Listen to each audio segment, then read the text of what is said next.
Alright, so the claim I'm going to be responding to was from Brianna, and it's the misuse of technology is creating a significant problem for the younger generation in today's society.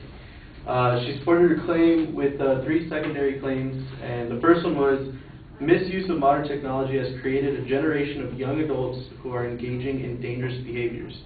The second claim was technology facilitates fraudulent acts by high school students.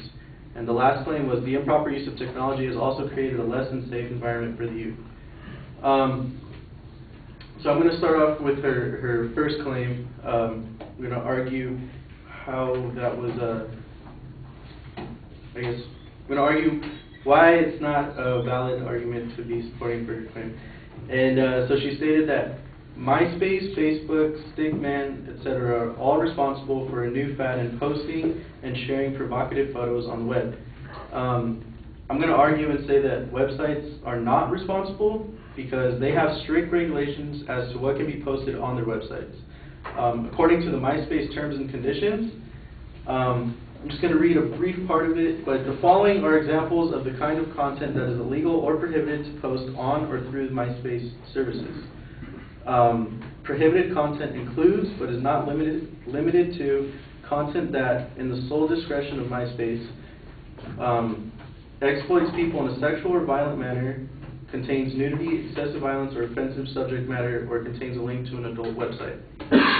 So it's not the websites themselves that are influencing the younger generation to engage in these dangerous behaviors, but it's actually the people who do these acts that influence the next kid to do them. So they influence the next generation to be doing stuff just like them. Her second claim, technology facilitates fraudulent acts by high school students. She stated that there was a study of 4,500 high school students, and that of those 4,500, 72%, it's right around 3,200, students have admitted to cheating or plagiarizing. And but I feel that she did not have any evidence that showed that of these 3,200 students that cheated, that they actually used an online source. I mean, I know that most people have at one point or another, but usually the cheating that goes on in high school most of the time is just asking a friend for some homework, copying it down, turning it in. No online technology, nothing needed for that. Simple, just copy it over to your paper and turn it in. So another thing is that the study was 4,500 students, and in California alone, there's about 1.8 million students enrolled in high schools. So 4,500, 1.8 million. You know, there's no evidence as to where those 4,500 students were from. Were they nationwide? Were they just local? So statistics could vary among the rest of the nation. Her last supporting claim was that the improper use of technology has also created a less than safe environment for the youth. I say that, I mean, it may be true, but I mean, the improper use of practically anything can create a less than safe environment for anybody. And I mean, an example would be the Big Brother effect, which is basically the government looking over us and kind of, I mean, that allows them to listen in on conversations and check emails, stuff like that. Yeah, some people might say that's misuse of technology because that's just invasion of privacy. But, you know, there are benefits that do come out of that.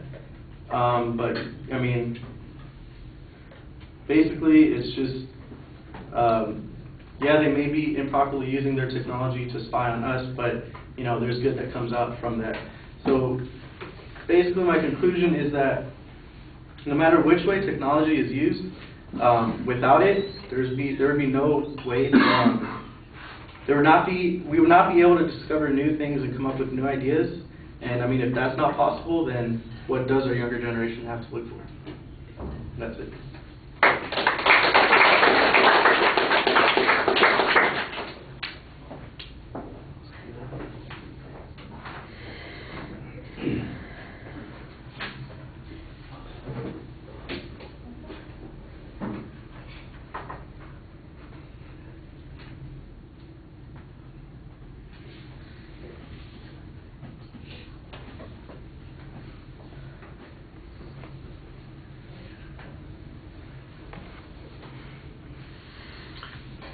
All right. The claims are labeled pretty clearly.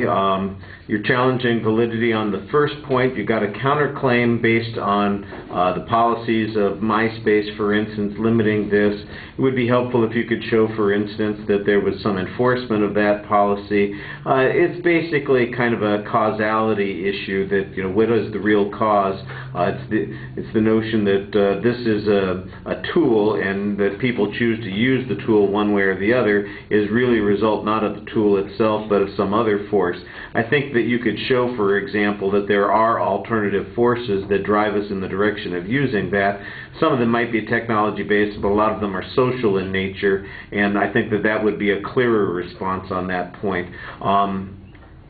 But it's an okay counterclaim. On the issue, point number 2, concerning plagiarism, I thought that you had a legitimate challenge to the way the advocate reasoned from the evidence, suggesting that it admits that they, you know, the large number admit that they've cheated, but the evidence doesn't specify that the cheating occurred online. And although it seems typical that plagiarism, which would be the biggest issue, is likely to occur as a result of online research, you've got a good example of the kind of cheating that maybe was being talked about in that situation. It's a very speculative kind of response, but it's a reasonable question to raise in that situation. If you had some data on that that suggested, for instance, when people think of cheating, that that's usually where they go to, and it's more likely that they're thinking about looking over somebody's shoulder while they're taking a test or copying the homework, I think that that would be, again, a stronger argument. It's a reasonable argument, it's a counterclaim,